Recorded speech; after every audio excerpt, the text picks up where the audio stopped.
For the last 20 years, I've worked either in a school or a school district or with schools and school districts. And because of that experience, I can guarantee you that right now, somewhere, if you listen closely, there is a teacher saying, "Are you listening to me?" I can promise you, out of the other ear, you're hearing a mother somewhere saying, "Are you listening to me? Why do I have to say the same thing over and over again?" And it's a fair question, because as anyone who works with children, sometimes it feels like you are talking to an empty void. There's so much noise going out there, so many things that they're listening to, you're wondering, are they really listening to us? So it's a fair question.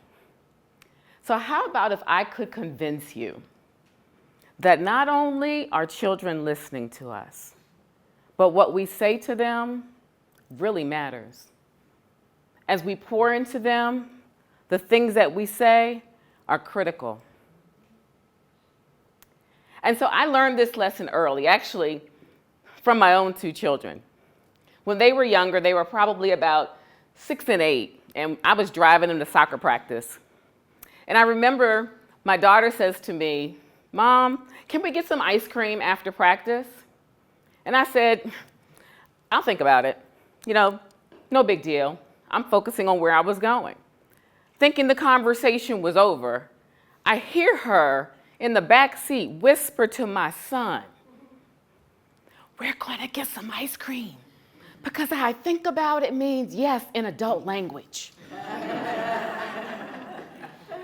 I turn around, I look at her, I'm like, "What?" And she's like, "Oops, did I say that out loud?" And I said, "Yes, I heard you." And it made me realize that even when we don't think that our children are listening, they really are.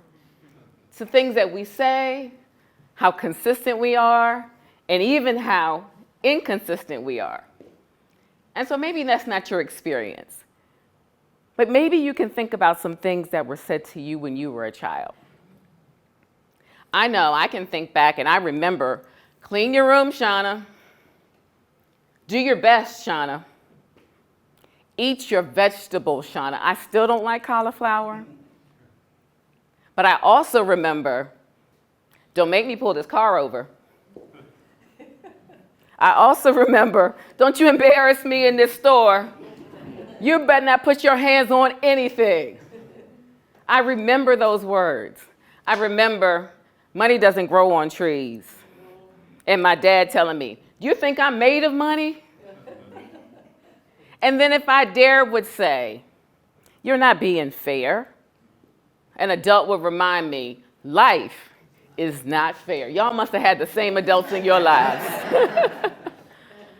But that shows us that we are listening. Children are listening, because whether it's 10, 20, or 30 years ago, you still remember those phrases that were said to you. Great educators that I get a chance to work with every day know that words don't just communicate, they cultivate. They can cultivate growth in our young people. And I'm grateful that I had some great educators growing up. But I also know I was that child. I was the child where there was probably several adults saying, "Are you listening?" And that's mainly because I was always talking. See, when I was growing up, it wasn't this digital age. I still have handwritten report cards where they wrote comments in pen. And I can go back and look at them, and they say, "Shauna needs to learn how to stop talking. Shauna will do fine as soon as she learns to stop talking. Shauna will never reach her potential until she learns how to stop talking." See, I probably did talk till it distracted a lot of adults. But I also remember my 11th grade accounting teacher. Miss Wilkins took a different approach with me. Now, I know I was talking in her class, because my two best friends were in that class. I know I was talking.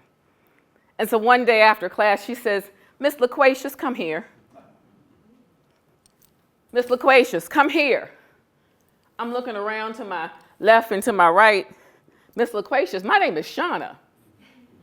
I had no idea loquacious meant talkative. She said, "Yes, I know. I'm talking to you." And she calls me to her desk and she says, you know, you have a warmth to your voice. That's why you always get caught. It kind of carries. And because of that, that's actually a strength of yours.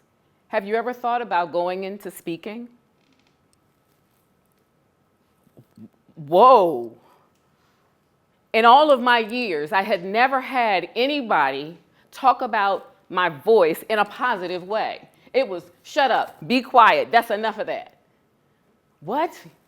And she said, but I don't want you to just use it. I want you to value that because that's a gift. I want to introduce you to a Toastmasters program. As a matter of fact, there's an awards program that I'm chairing, and at the end of the school year, I'd like to help you to be the MC for that program. I think you do a great job. Here, this teacher took what had always been a problem and turned it into potential. And her words still stick with me today. And great educators everywhere are doing the same thing. Because sometimes we have kids who a lot of people are calling bossy. And we're able to use our words to say, you have leadership potential. How can I give you the opportunity to use that in the right way? Or we've got kids who are just as nosy as I don't know what. But we're saying, you know what, let me introduce you to some research. Because that's a skill that can help you. Or we've got teachers who are dealing with talkative kids like me, who are saying, you know what, you possibly could be on a TEDx stage one day. And each day, as educators, we pour into these children, knowing that our voices can become their inner voice. But let me not sugarcoat this. There are days when children's behavior can drive us to distraction. Have you been around a child lately? Have you been in a school lately? There are some days when, as educators, we say, what were we thinking? Now, I taught middle school for the majority of my time in the classroom, and I will never forget, there was one day that I was teaching this lesson, and I know I was teaching. I had prepared for this, and I was teaching. And in the back of the classroom, this 8th grader says, "Ugh, this is boring." Excuse me? Now, I know I just talked about reframing some negatives into positives, but let me be clear. At that moment, I wasn't thinking about reframing anything except his disrespect to detention. And I took his words personally. What do you mean this class is boring? You know what? You need to get out of here. And I took it personally. And I said, wait a minute. How can I, knowing that I'm supposed to say positive words to children, deal with behaviors like disrespect that they're seeing in so many different places and often modeling? How am I supposed to deal with that? Well, let me tell you where I found the answer. The answer I found is a tool that was in my bathroom drawer. You may have one as well, and I'd like to introduce you to that tool. It's a Q-tip. A Q-tip. It's like, you know, the Q-tip that helps clean out some things that are not supposed to be there, a Q-tip. And so when facing children or kids who are demonstrating something that doesn't make us feel good, or even sometimes adults who are acting like children, what I say is, think about a Q-tip. A Q-tip stands for quit taking it personally. Quit taking it personally.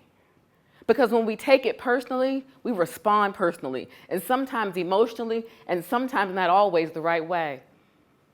So when a student says something that I need to correct, but I want to think about how to still do it and maintain my job and professionalism, I've got to remember the Q-tip. You could use that too, even if you don't teach 8th graders. Because I promise you, at some point, you're going to run into an adult who acts like an 8th grader. We can use the Q-tip rule in a lot of different ways.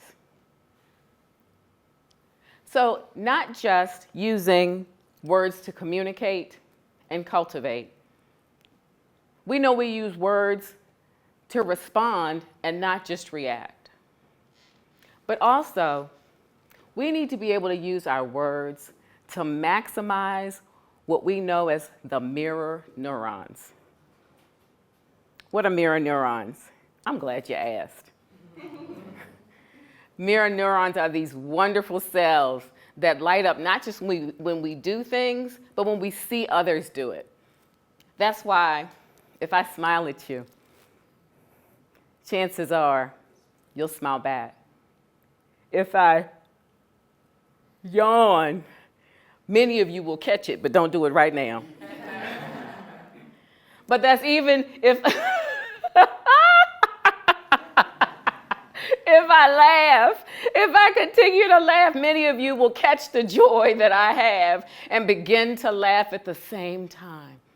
It's the power of the mirror neurons. And so while I'm talking about what we say matters, it's also true that we know it's what we do. James Baldwin says, children have never been great at listening to their elders, but they have never failed to imitate them. And we know that's true. Our children are seeing so many things in our world today. Our children are seeing where there are negative things happening more than the positive. Through social media, through politics, through media, so many things that they're seeing. We live in a world now where shouting and fighting goes viral, where insults win elections. We're living in a world where tearing people down trends better than building people up. And our children are listening and watching. And if we really want more from them, we have to show them something different. So to be able to know that we don't want disrespect to speak louder, we want our dignity and our decency to carry the way. So the next time you say, "Are children listening?" I promise you they are. And what we say still matters. Thank you.